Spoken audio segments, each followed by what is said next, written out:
color? Light. Can be light, yes. And all the colors have different waves. So let's say one is big, one is small, and they all go to an object. This is the object.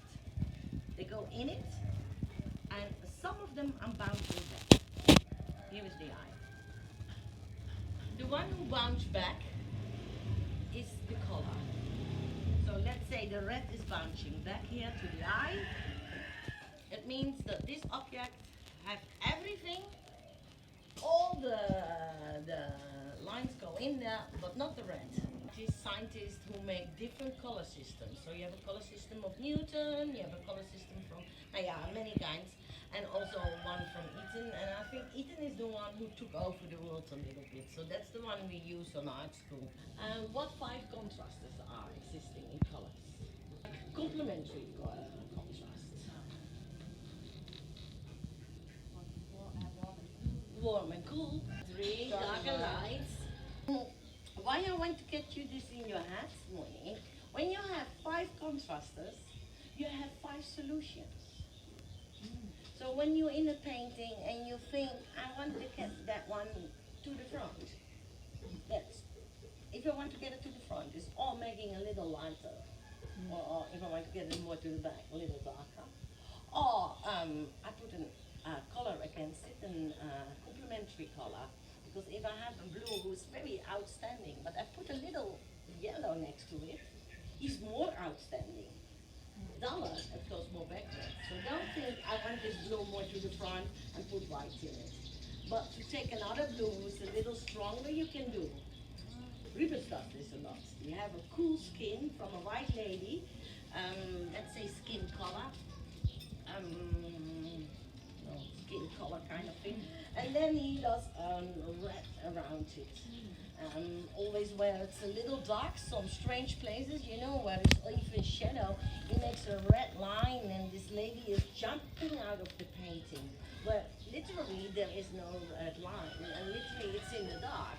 But it helps me to push forward that lady in the painting. A little the opposite is Gauguin. I show it to her because Gauguin does the other thing. When you have a red subject, she's crazy about Gauguin, and does a very strong ultramarine around. So we play with colors to get things forward. A lot of time, my paintings, the back side of my paintings, are just the same colors as the front. If you see here this portrait, we have some blues, we have some reds, we have some ochres, Naples yellow. And my background is just a mixture from it. And because that's mixed so much, it's a dullish brown and it goes backwards. Yeah, but here we see a green body and we see a green background. Only this green is way duller than the green here, so she's in the front. A lot of times, you see it. Here we see almost the same. He had white and ochre in his dress, and we have Rembrandt. He mixes it and he gets a soft ochre for the background. So it doesn't need to be always brown, eh? It can also be a lighter color, but it's a lot of time a mixture of these colors.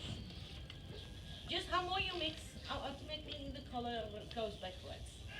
And how more cooler you make it, how more backwards it goes. That's because we look to the nature. Everything what's close by have color, but when I look over there, it's already gone, the color. And far away, the mountains are blue or green. For sure, the mountain doesn't need to be blue or green, but the atmosphere is doing it. So we are used to see blues going far away. This is all fake, yeah? Come on, it's pigment on a canvas. There is no far away and close by. There is no close by. It feels like this is close by, but for sure, it's not closer by than here. So we fake it. We fake things out of nature. That is painting. It's an unreality, creating your own world. The rule is complementary. If you mix them, you make gray. But reality, we don't have Eaton. It's a German guy, it's a thinker, it's very nice.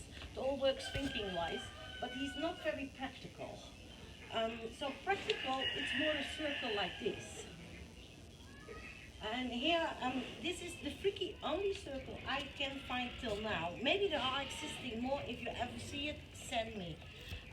Because here are the names and the pigments. who are in a tube, but every brand have different pigments. So this is a circle, and this is for I don't know which kind of paint, but at least we can work with it.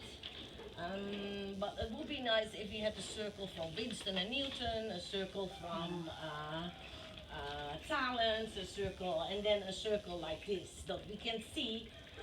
Because the whole problem is, we say this is a primary, but which color you will take out of your tubes for this? So which yellow is primary? And which blue is primary? What? Lemon. It's too long in this class. Lemon. Lemon Hansa is primary. But it's things you need to know, and then you have to exercise with it. So that's the trouble, because what color you will take for pure blue? What we do, and we will do it, we make squares, and we take a color we really like. So you have now your own color, you take one you really like, then you look him up, where is your round, because he will not be in there, but somewhere there. Then you go to the middle, and you take exactly the opposite color. And then when you mix the both, hopefully you get gray. If not, then we go to add something else. So this is the exercise we will do now. Because that is not easy, but the nice thing is, when you have a beautiful red, you really like it, and you don't have the complementary, then you need to dye it. Because they belong together. In the end, you want to make your palette organized as possible. Beautiful gray. It's a warm gray, but it is It gray. is, yeah, it is a great, yeah. Yeah. It's definitely the best. I think the truth would lay between those two. Yeah. Like a little bit. Yeah, so you have a warm, too warm version, but this Yeah. these I would call it gray. Yeah. So here you find two. It's strange enough, all painters who start in primary colors, Okay. and in the end of the life, most of the time they're in the grays. That's so funny. So think about Rembrandt, was very colorful painter when he was young, Right. and then he ends up with almost no colors. Yeah. And that's an extreme example, Yeah. but only Matisse went another way because he was searching to light. Okay. So that's a different thing. But most painters become more sober and sober because they're going to see the beauty from all this middle tone